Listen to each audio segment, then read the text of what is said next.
يا أيها الذين آمنوا إذا نودي للصلاة من يوم الجمعة فاسعوا إلى ذكر الله وذروا البيع. إن الحمد لله نحمده ونستعينه ونستغفره ونعوذ بالله من شرور أنفسنا ومن سيئات أعمالنا. من يهده الله فلا مضل له ومن يضلله فلا هادي له، وأشهد أن لا إله إلا الله وحده لا شريك له، وأشهد أن محمدا عبده ورسوله أرسله بالحق بشيرا ونذيرا وداعيا إلى الله بإذنه وسراجا منيرا. أما بعد فإن خير الحديث كتاب الله وخير الهدي هدي محمد صلى الله عليه وسلم وشر الأمور محدثاتها وكل محدثة بدعة وكل بدعة ضلالة وكل ضلالة في النار. أعوذ بالله من الشيطان الرجيم. بسم الله الرحمن الرحيم. اقرأ باسم ربك الذي خلق الإنسان من علق. اقرأ وربك الأكرم الذي علم بالقلم علم الإنسان ما لم يعلم. وقال الله تبارك وتعالى يرفع الله الذين آمنوا منكم والذين أوتوا العلم درجات. قال رسول الله صلى الله عليه وسلم طلب العلم فريضة على كل مسلم. وقال رسول الله صلى الله عليه وسلم خيركم من تعلم القرآن وعلمه. ہر قسم کی تعریف، توصیف، بڑائی، کبریائی، پاکیزگی، بزرگی اللہ سبحانہ و تعالیٰ کے لیے سزاوار اور زیبا ہے، جو ساری کائنات کا مالک، رازق، حاکم اور معبود برحق ہے، جس رب ذوالجلال والاکرام نے ساری کائنات کو پیدا فرمایا اور بے شمار مخلوقات میں ہمیں اور آپ کو سب سے اعلیٰ مخلوق میں پیدا فرمایا، اور ہمیں اور آپ کو امت محمدیہ کے اندر پیدا فرمایا. لا کہا درود و سلام ہو تمام انبیاء علیہ السلام پر، خصوصیت کے ساتھ رحمت للعالمین سید المرسلین امام الانبیاء شافع محشر ساقی کوثر محسن انسانیت معلم انسانیت محمد مصطفیٰ صلی اللہ علیہ وسلم کی ذات گرامی پر، جن کے ذریعے ہمیں اور آپ کو اس بات کی تعلیم دی گئی کہ ہم اور آپ علم حاصل کریں، اور ہمیں اور آپ کو علم کی قدر بتائی گئی. اللہم صلی علی محمد وعلی آل محمد وبارک وسلم. محترم بزرگوں، نوجوان بھائیوں، معصوم بچوں اور پردہ نشین اسلامی مائیں اور بہنیں، خطبہ جمعہ کا عنوان ہے علم کی اہمیت اور ہماری اولاد. علم کی اہمیت اور ہماری اولاد عنوان کے دو حصے ہیں، اور پھر عنوان کے پہلے حصے میں بھی دو حصے ہیں. علم کی قدر و قیمت جو ہمارا عنوان کا پہلا حصہ ہے، اس سے شاید کہ کسی کو انکار ہو. علم کی اہمیت، اس کا مقام، اس کی فضیلت، اس کا مرتبہ، اس کی قدر و قیمت، شاید کہ ہم میں سے کوئی ایسا انسان ہو جو اس کا انکار کرے. ہر دور اور ہر زمانے کے اندر علم کی قدر کی گئی ہے. ہر دور اور ہر زمانے میں علم کی اہمیت کو بتائی گئی ہے. خصوصیت کے ساتھ اسلام جب زمانے جاہلیت کا خاتمہ کرنا اللہ تبارک و تعالیٰ نے چاہا اور اسلام کی تعلیمات کو پھر سے عام کروانا چاہا، تو عرب کی زمین جہاں ہر قسم کی تاریکی، ہر قسم کی برائیاں، ہر قسم کا شرک، ہر قسم کی خرافات، ہر قسم کے بدعات، یہاں تک کہ اللہ تبارک و تعالیٰ کا سب سے مقدس گھر، جو زمین کا سب سے پہلا گھر ہے، کعبۃ اللہ جیسی مقدس جگہ میں 360 بتوں کی پوجا کی جاتی تھی. لیکن اللہ سبحانہ و تعالیٰ نے اپنے نبی علیہ السلام جو سارے انبیاء علیہ السلام کے امام بنائے گئے، اور آخری نبی بنا کر مبعوث کیے گئے، اور آپ علیہ السلام کے ذریعے اس تاریخ دنیا کو پھر سے نور کی جانب لایا گیا، اس بہکی ہوئی انسانیت کو پھر سے راہ راست پر گامزن کیا گیا، اس بھٹکی ہوئی انسانیت کو علم کے نور سے اسے روشناس کروایا گیا۔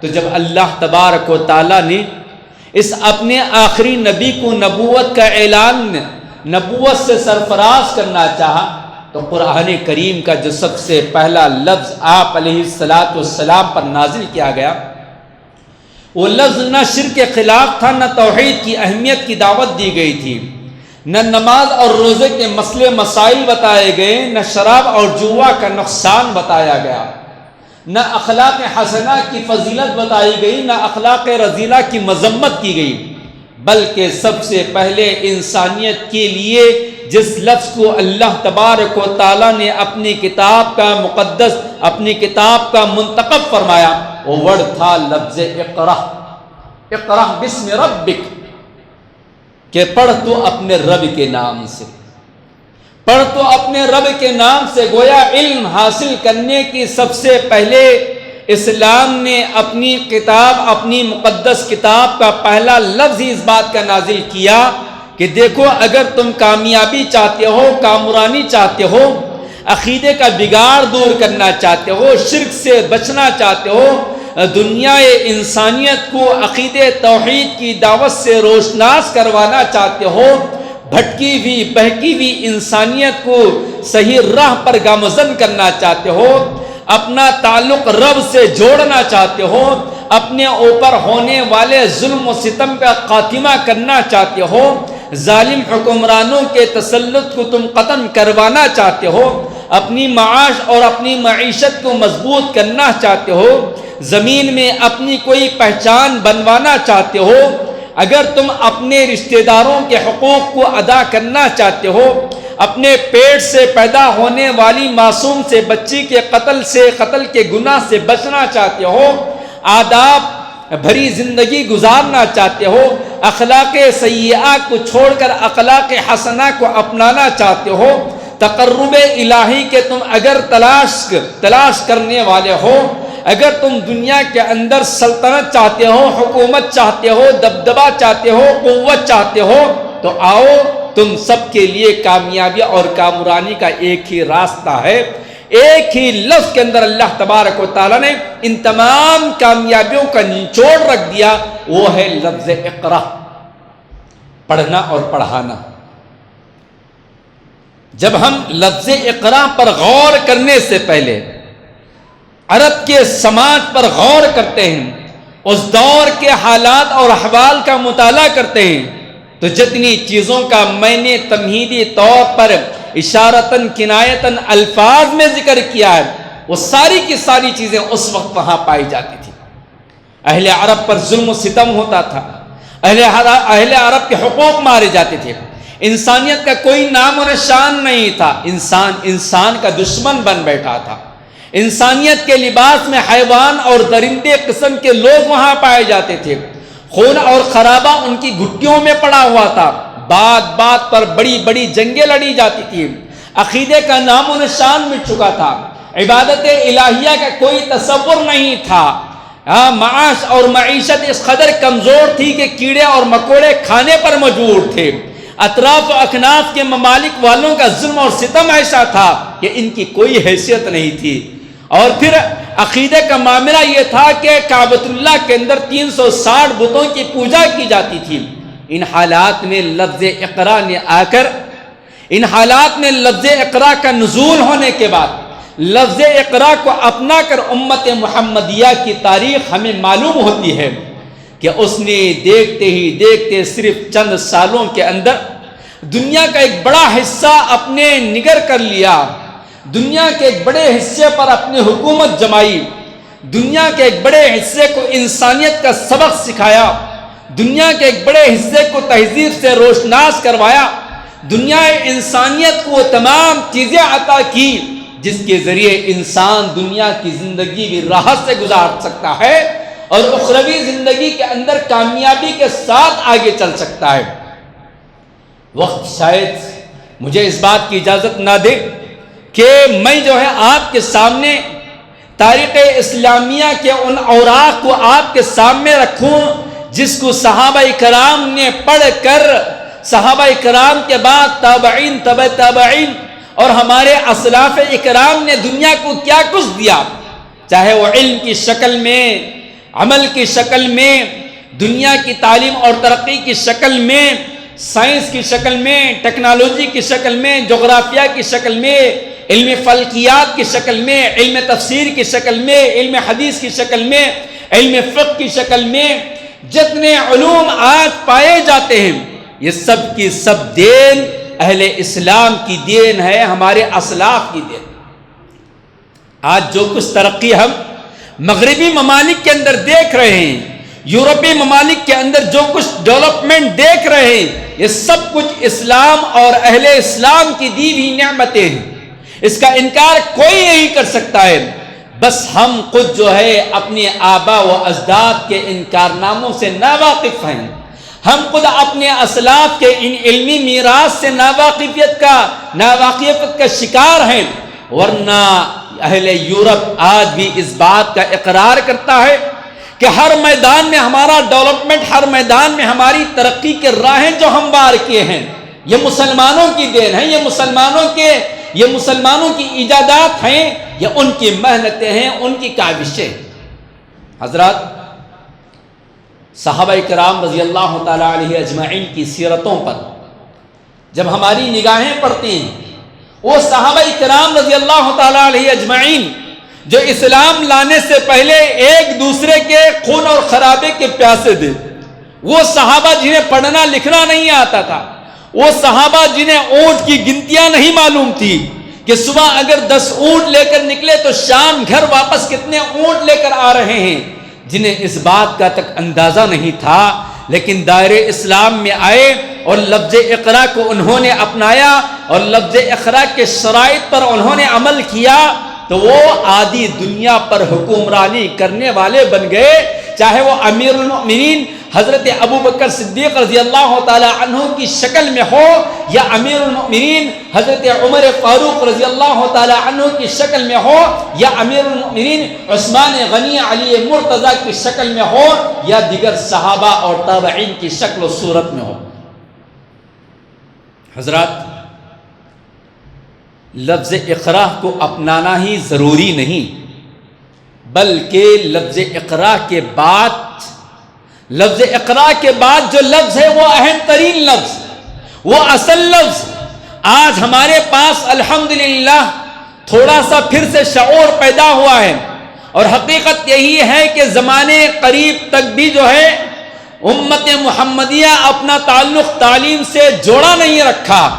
ماضی بعید کے اندر ہمارے اسلاف کے کارنامے ہماری کتابوں میں موجود ہیں، ہماری تقریروں میں موجود ہیں، ہم اپنے محفلوں میں اپنے آبا و اجداد پر فخر تو کرتے ہیں، دور نہ جائیں، ہمارے اپنے شہر کے اندر جو آثار قدیمہ کے طور پر موجود ہیں ان کے تعلق سے ہم فخریہ جملے کہتے ہیں، اپنی محفلوں میں بیٹھ کر اپنے آبا و اجداد کے کارناموں کو یاد کرتے ہیں کہ ہمارے آبا و اجداد نے کیا کچھ کیا، لیکن ماضی قریب تک ہمارا رشتہ تعلیم سے دور رہا، جس کی وجہ سے ہماری یہ حالت ہوئی اور جس کی وجہ سے ہم زوال پذیر ہوئے۔ اسباب زوال میں سے ایک اہم ترین سبب جو ہے وہ علم سے اپنی دوری اور علم سے اپنا رشتہ توڑ لینا تھا۔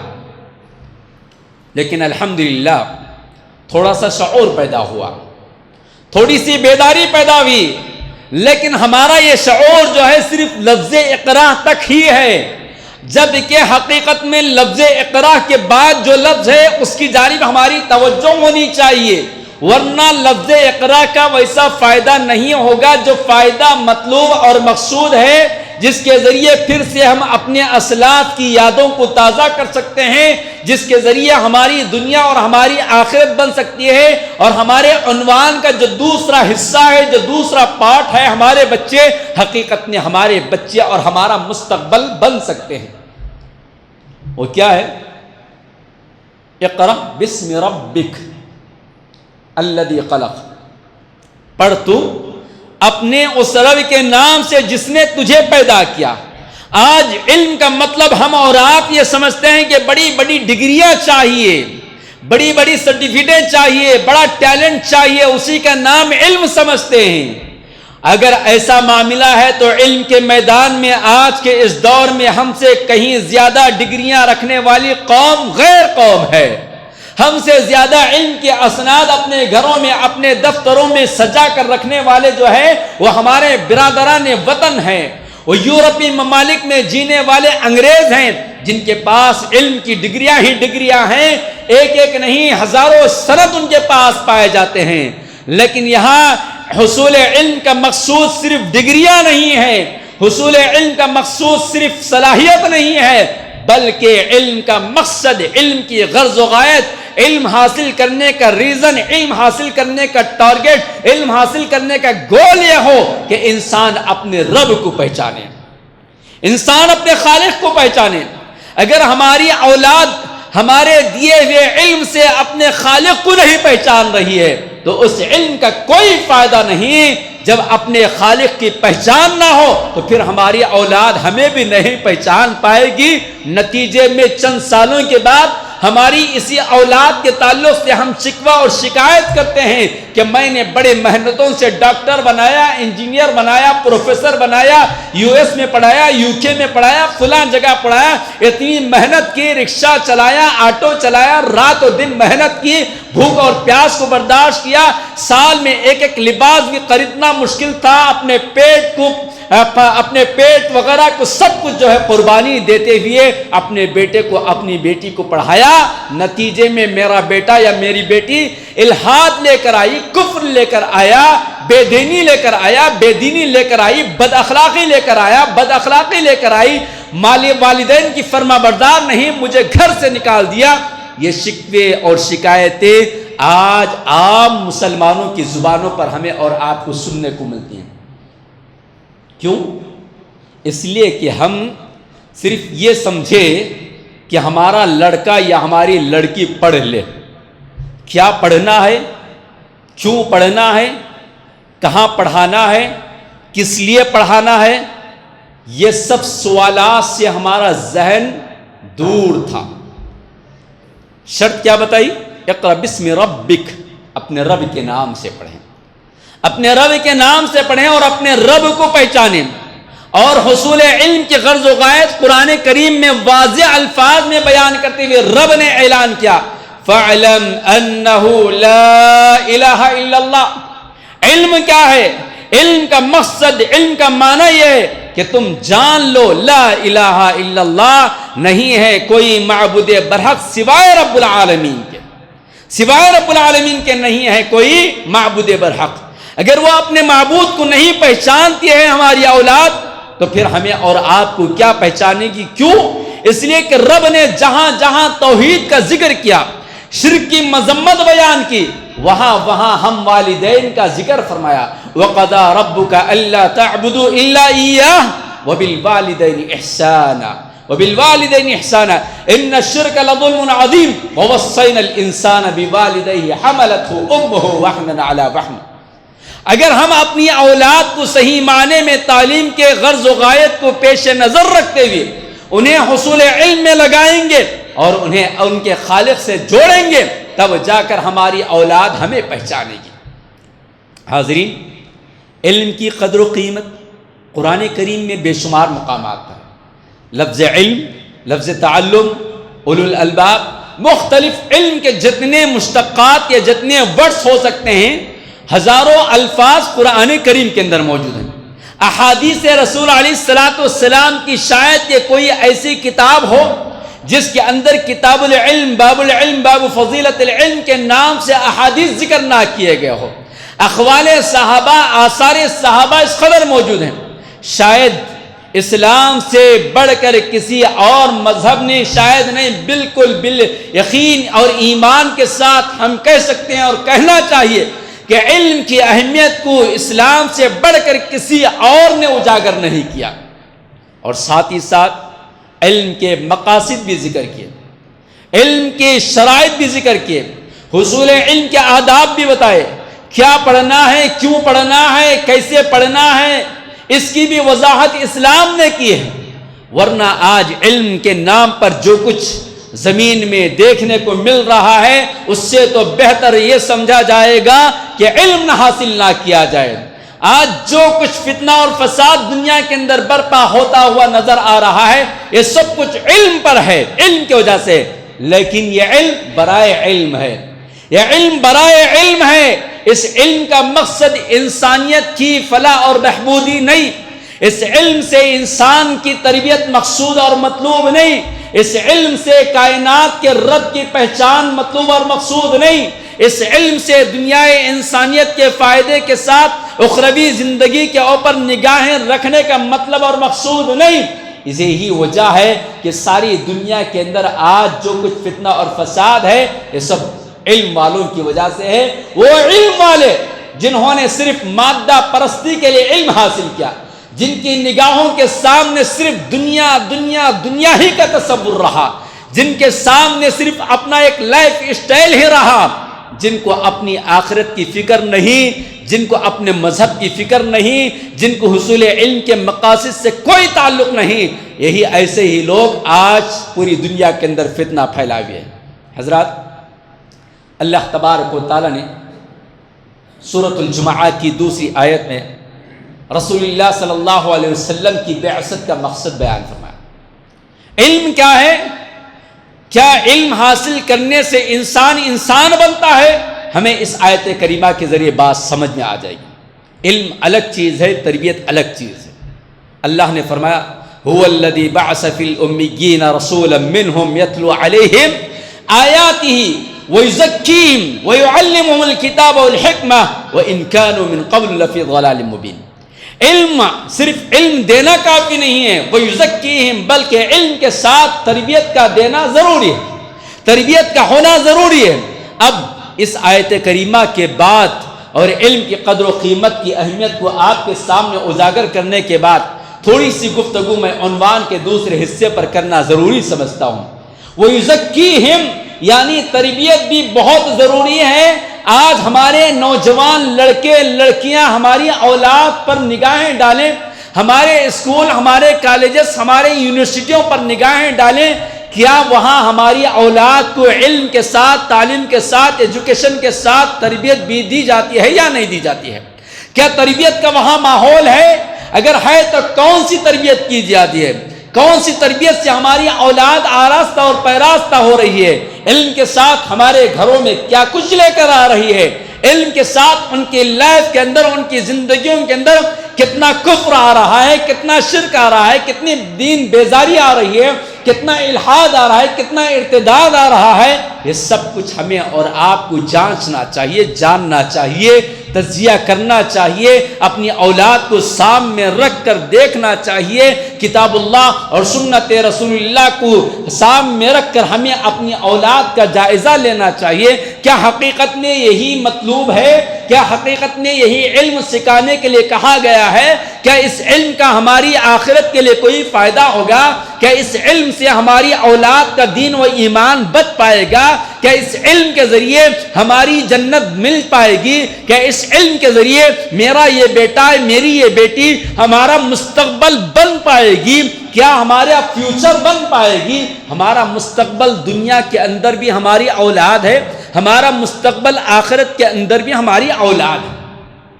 ہماری اولاد گویا ہمارا فیوچر ہے۔ ہم یہ سمجھتے ہیں کہ صرف ہمارے بوڑھاپے کی لاٹھی ہے، نہیں، بلکہ ہمارے قبر کی لاٹھی ہے، ہمارے جنت اور جہنم کا ذریعہ ہے۔ یہ ہماری اولاد ہر حقیقت، ہر معنی میں ہمارا فیوچر ہے، اور یہ اولاد ہماری اللہ کی بہت بڑی نعمت ہے جو ہماری گودوں میں پل رہی ہے، ہماری صفوں میں بیٹھی ہوئی ہے، ہمارے گھروں کے اندر ہے، ہمارے آنگنوں کے اندر روشنی پھیلائی ہوئی ہے، ہماری زندگیوں کے اندر خوشیاں میسر کر رہی ہے۔ ہماری اس اولاد کو ہم جو علم دے رہے ہیں وہ کون سا علم دے رہے ہیں؟ ہمارے آج کے علم میں، آج کی ہمارے تعلیم میں، آج کی ہماری ایجوکیشن میں دین بیزاری، دین دوری، قرآن اور حدیث سے اپنا تعلق ختم کرنا، اپنے خالق کی پہچان نہ کروانا، گویا ایک زہر دے رہے ہیں۔ رفتہ رفتہ ہمارا نوجوان لڑکا لڑکی، ہمارا بیٹا اور ہماری بیٹی جب ایک لیول کو پہنچ جاتے ہیں تو انہیں وہ یہ سمجھتے ہیں کہ دین دوسرے نمبر پر ہے، دین دوسرے نمبر پر ہے، وقت ملا تو پڑھ لیں، وقت نہ ملا تو کوئی بات نہیں، سب جو کچھ ہے وہ دنیا ہے، وہ جو کچھ ہے یہ ترقی ہے، جو کچھ ہے یہی لائف اسٹائل ہے۔ کیا یہ چیزیں آج ہمارے گھروں میں نہیں؟ حضرات یہ سب کچھ آج ہمارے پاس ہے۔ کیوں؟ اس لیے کہ ہماری تعلیم گاہیں نرسری سے لے کر یا پلے کلاس سے لے کر یونیورسٹی تک کی تعلیم تک سب ایسے علاقوں میں، ایسے لوگوں کے ہاتھوں میں ہیں جہاں دین دور دور تک بھی نظر نہیں آتا ہے۔ دین بیزاری کا شکوہ شکایتیں ان کی زبانوں سے ملتا ہے۔ ساتھ ہی ساتھ وہاں جو سلیبس پڑھایا جاتا ہے اس پر بھی ہمیں غور کرنا ہے کہ کون سا سلیبس پڑھایا جا رہا ہے، سلیبس کے اندر کہاں دین کا نام ہے، کہاں رسول کا نام ہے، کہیں قرآن کا نام بھی نظر آتا ہے یا کہیں اپنے خالق کی پہچان بھی وہاں کروائی جاتی ہے۔ افسوس کہ ہم جو سلیبس پڑھا رہے ہیں ہماری اولاد کو، دور دور تک بھی وہاں دین کا، اسلام کا، رب کا، خالق کا، رسول کا نام و نشان نہیں ہے، پوری طرح ختم کر دیا گیا ہے۔ چلیے آگے بڑھتے ہیں، جو ایجوکیشن ہم اپنی اولاد کو پڑھا رہے ہیں کیا اس میں ہماری تہذیب، ہمارا کلچر، اسلامی تعلیمات، اسلامی لباس، اسلامی چال و چلن بھی موجود ہے؟ تو ہمیں جواب یہی ملے گا، معاف کیجیے گا کہ وہاں کوئی نام و نشان نہیں۔ اسلامی تہذیب، اسلامی کلچر، اسلامی آداب، اسلامی اخلاق، اسلامی چال و چلن کہیں دور دور تک وہاں نظر نہیں آتا ہے۔ مخلوط تعلیم، زہریلی تعلیم، زہریلا نصاب، یہ سب کچھ ہماری اولاد کو ہمارے ہاتھوں سے چھین رہا ہے۔ بس ہماری فکر یہی ہے، میرا بیٹا 3 سال کا ہو گیا، جون کا مہینہ آنے والا ہے، میں حیدرآباد کی کون سے ٹاپ اسکول میں چھوڑ سکوں، اپنے رشتہ دار، اپنے دوست، اپنے آفس، اپنے ہوٹل میں کہہ سکوں کہ میرا بیٹا حیدرآباد کے ٹاپ اسکول میں پڑھ رہا ہے۔ ہمیں اس بات کی فکر نہیں ہے کہ میرے بیٹے کی آخرت کیا ہو رہی ہے، ہمیں اس بات کی فکر نہیں ہے کہ میرا بیٹا اپنے دین و ایمان سے کس قدر دور ہو رہا ہے۔ حاضرین، کیا ہمیں اور آپ کو فکر مند ہونے کی ضرورت نہیں؟ اس عنوان کو میں نے اس لیے اپنایا کہ اب ہم سب اس بات کی فکر مند ہیں کیا اپنی اولاد کو کون سے اسکول میں، کون سے کالج میں، کون سے یونیورسٹی میں داخل کروائیں۔ جون کا مہینہ آنے والا ہے، اس جون کے مہینے سے پہلے ہم اپنی اولاد کی فکر کرتے ہوئے مختلف اسکول اور کالجز میں ڈالتے ہیں۔ ڈالنے سے پہلے 2 منٹ، 1 منٹ، 5 منٹ اپنے گھر میں ٹھنڈے دل و دماغ کے ساتھ بیٹھیے، سوچئے کیا ہم اپنی اولاد کو اٹھا کر جہنم کے حوالے کر رہے ہیں یا جنت کے راہ پر لے جا رہے ہیں؟ کیا ہم اپنی اولاد کو اٹھا کر دوزخ کے حوالے کر رہے ہیں؟ آپ کہیں یہ نہ سوچیں کہ میں علم حاصل کرنے کے خلاف ہوں یا سائنس اور ٹیکنالوجی یا اسکول پڑھنے کی مخالفت کر رہا ہوں، نہیں، بلکہ پڑھنا تو ضروری ہے۔ ربنا آتنا فی الدنیا حسنہ وفی الآخرۃ حسنۃ وقنا عذاب النار، یہ ضروری ہے علم کا حاصل کرنا، لیکن ہماری تعلیم گاہوں کا، ہمارے حصول علم کا مقصد بھی ہمارے آنکھوں کے سامنے ہونا چاہیے۔ چلیے 1 منٹ کے اندر ایک اور چیز میں آپ کو بتا دیتا ہوں۔ حضرات، ہم بہت زیادہ مرعوبیت کا شکار ہو جاتے ہیں۔ مرعوب ہونے کا کوئی پیمانہ نہیں ہے ہمارے پاس۔ انگریزی انگریزی انگریزی انگریزی سیکھنے سے منع نہیں ہے، انگریزی پڑھنے سے منع نہیں ہے، حصول علم اگر انگلش کی زبان میں حاصل کر رہے ہیں تو منع نہیں ہے، لیکن خدا را دیکھیے کہ انگلش کے ساتھ کون سی تہذیب، کون سا کلچر ہم اپنے گھر میں لے آ رہے ہیں۔ ایک جانب ہماری عجیب سوچ ہے، ایک ہماری فکر اس قدر نچلی فکر ہے کہ اگر حکومت وقت کسی بورڈ پر سے اردو کا لفظ نکال دیتی ہے تو ہم واویلا مچاتے ہیں، احتجاج کرتے ہیں کہ بس کے نام پر، بس کے کیا کہتے ہیں بورڈ پر اردو میں نام نہیں ہے، برج کے شروع میں اردو میں نام نہیں ہے، بلدیہ کے بورڈ پر اردو میں نام نہیں ہے، کیا اردو کا بچانا، اردو کا چال و چلن بچانا صرف حکومت کی ذمہ داری ہے یا پھر ہماری بھی ذمہ داری ہے؟ ہمارے جتنے یہاں بزرگ بیٹھے ہوں گے، ہر دور میں اردو زبان گویا گھر میں پڑھی جاتی تھی، اس لیے پڑھی اور پڑھائی جاتی تھی کہ اس کے اندر اسلام کی میراث ہے، اسلامی تہذیب ہے، اسلامی کلچر ہے، اسلامی تعلیمات ہیں۔ لیکن آج اردو کا قتل ہم خود کر رہے ہیں، چاہے وہ اسکول کے اندر ہو کہ گھر کے اندر ہو۔ ہم میں سے ہر کسی کی یہی خواہش کہ انگلش میں پڑھایا جائے۔ چلیے اسلام کے نام پر جو اسکول کھولے گئے چند سال پہلے سے، کیا وہ لوگ حق ادا کر رہے ہیں؟ میں سمجھتا ہوں شاید یہ مسلمان طبقے کے ساتھ، ان کے جذبات کے ساتھ کھلواڑ ہے، ان کے جذبات اور ان کے احساسات کے ساتھ استحصال ہے۔ اسلامک نام پر اسکول کھولے ہوئے لوگ بھی جو ہے وہ حق ادا نہیں کر رہے ہیں جو حق ادا کرنا چاہیے۔ وہاں کا جو سلیبس ہے وہ برائے نام پڑھایا جاتا ہے، اور انگلش کے اندر پڑھا کر نہ اس کے اصطلاحات نہ اس کے جذبات ایک اسٹوڈنٹ کے اندر پیدا کر سکتے ہیں۔ صرف ایک کاروبار بنایا گیا۔ معاف کیجئے الفاظ بڑے سخت ہیں، لیکن حقیقی رپورٹ ہے یہ، حقیقی رپورٹ ہے یہ، جائزہ ہے یہ، مجھے پیش کرنا پڑے گا کہ اسلامک اسکول کے نام پر کھولے ہوئے اسکول بھی گویا پوری طرح ایک تجارت، ایک کاروبار بن چکا ہے، اور مسلمانوں کا پیسہ لوٹ رہے ہیں۔ کاش کے ہماری اس مردہ قوم کو زندہ کرنے کے لیے یہ اسلامک اسکول والے جو ہے ایک ذریعہ بنتے، ایک سبب بنتے، اور صحیح معنی میں وہاں سے بچے کو دیندار بنا کر روانہ کرتے۔ اس کے بجائے سلیبس کے نام پر، فلاں کے نام پر جو ہے وہ بھی صرف ایک دکان بن کر رہ گئی ہے۔ لہٰذا جون کا مہینہ آ رہا ہے، ہمیں اور آپ کو سوچنا چاہیے کہ ہماری اولاد کو صحیح تعلیم گاہوں کا انتظام کرنا ہوگا۔ سبحان اللہ، ہماری امت مسلمہ سب سے بڑی مالدار قوم ہے، عمارتوں کی کمی نہیں، پیسے کی کمی نہیں، لیکن افسوس جیسا کہ میں نے اردو کے تعلق سے کہتے ہوئے کہا کہ ہماری سوچ اس قدر گئی گزری ہے کہ یہ مسجدیں بڑی مسجدیں، صرف ہم نے یہ سمجھا کہ 5 وقت کی نماز 10 منٹ پڑھیں، سلام پھیرے، لاکھ ڈالیں، چلے جائیں۔ یہ اے سی، یہ قالین، یہ لائٹیں، یہ بڑی عمارتیں گویا صرف دن میں 24 گھنٹوں میں صرف 1 گھنٹہ استعمال کی بن کر رہ گئی ہیں، جبکہ مسجد نبوی علیہ السلام ہمیں اس بات کی گواہی دیتی ہے کہ چھت سے ٹپکتا ہوا چھت اور زمین کے اوپر فرش کے بغیر پڑھنے والے صحابہ کرام نے دنیا کو کیا کچھ دیا اسی ایک مسجد سے۔ انہی مسجدوں کو ہمیں اور آپ کو آباد کرنا ہوگا، انہی مسجدوں کے چھتوں کے نیچے اپنی اولاد کے لیے تعلیم گاہیں بنانا ہوگا، مکتب کا نظام، تعلیم کا نظام مضبوط کرنا ہوگا۔ ان مساجد سے اعلان ہونے والے مدارس کے تعلق سے ہمیں اور آپ کو فکر مند ہونا پڑے گا۔ سبحان اللہ، جہاں ہم خطبہ جمعہ کے لیے جاتے ہیں، وہاں دیکھنے کے بعد اس مسجد کے تعلق سے ایک تصور میں پیش کر اپنی بات کو ختم کر رہا ہوں۔ الحمدللہ یہ مسجد جب چھوٹی تھی تب اور آج بھی اس کے اندر بہت سارے کام ہوتے ہیں، بہت سارے ایکٹیویٹیز ہوتے ہیں۔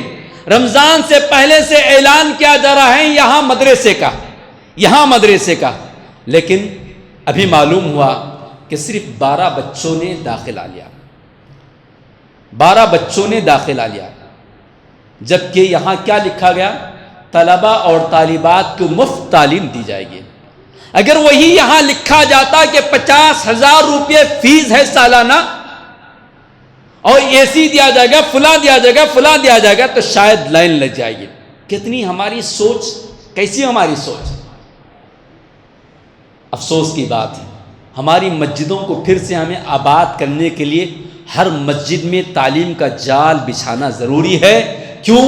آنے والے دنوں میں جو کچھ ہونے والا ہے ہم سب کے سامنے ہے۔ اللہ تبارک و تعالیٰ سے دعا کریں، الہ العالمین ہم سب کو صحیح سمجھ اور صحیح سوچ عطا فرمائیے۔ اے اللہ ہمیں اپنی اولاد کو اپنے ہاتھوں سے اٹھا کر دوزخ کے حوالے کرنے سے بچا دیجیے۔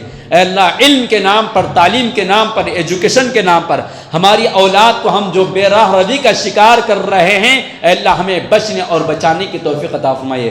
اے اللہ علم حاصل کرنے والا ہمیں بنا دیجیے۔ اے اللہ صحیح علم کے غرض و غایت کو جاننے والا ہمیں بنا دیجیے۔ اے اللہ آپ کے گھروں کو آباد کرنے والا ہمیں بنا دیجیے۔ اے اللہ تعلیم کے میدان میں جو لوگ محنتیں اور کاوشیں کر رہے ہیں انہیں صحیح سمجھ کے ساتھ ان کی محنتوں کو روبہ عمل لانے کی توفیق عطا فرمائیے۔ اللہ ہماری اولاد کو ہماری جنت بنا دیجیے۔ اللہ ہماری اولاد کو ہماری آخرت بنا دیجیے۔ اللہ ہماری اولاد کو صحیح معنی میں ہمارے لیے دیندار بننے اور صدقہ جاریہ بنانے کی ہمیں توفیق عطا فرمائیے۔ آمین یا رب العالمین۔ اے اللہ اہل فلسطین پر رحم فرمائیے، مسجد اقصیٰ کو آزاد فرما دیجیے۔ اے اللہ فلسطین کے مظلوموں کی آپ مدد فرمائیے۔ اے اللہ ہمارے ملک کے حالات کو بدل دیجیے۔ اے اللہ جو کچھ بھی اے اللہ آپ بہتر فیصلہ فرمانے والے ہیں، اے اللہ ہمارے ملک کے حالات 4 جون کو جو کچھ ہونے والا ہے، اے اللہ آپ اپنے غیب سے، اپنے فضل سے، اپنے کرم سے یہاں کے حالات کو بدل دیجیے۔ اے اللہ ہم نے جو کوششیں کرنی تھی کی ہے، اے اللہ جو دعائیں کرنی تھی، اے اللہ ہمیں آپ سے مانگنا نہیں آتا، اے اللہ جو کچھ ہم نے مانگا ہے اے اللہ وہ بھی عطا فرمائیے۔ اللہ ہمارے ملک میں امن و سلامتی عطا فرمائیے۔ اللہ ظالموں کو پھر سے دوبارہ ہم پر مسلط نہ کیجیے۔ اے اللہ ہمارے گناہوں کی سزا دے کر اے اللہ ہمارے گناہوں کی سزا ان ظالموں کی شکل میں نہ دیجیے۔ اے اللہ ہمارے گناہوں کی مغفرت فرما دیجیے۔ اے اللہ ان ظالموں کو ہدایت عطا فرمائیے۔ اے اللہ ان ظالموں کے حق میں ہدایت نہیں ہے تو اے اللہ انہیں ختم فرما دیجیے۔ اے اللہ ایسے لوگوں کو آپ ہمارے ملک کے رہنما بنائیے جو امن و سلامتی اور ہمارے ملک کی تعلیم اور ترقی کے راہ پر کام کرنے والے ہو۔ اے اللہ ہم سب کے جان و مال کی عزت و آبرو کی حفاظت فرمائیے۔ آمین۔ بارک اللہ لنا ولکم فی القرآن العظیم ونفعنا وإیاکم بالآیات والذکر الحکیم انہ تعالی جواد ملک بر رؤوف رحیم ورب حلیم۔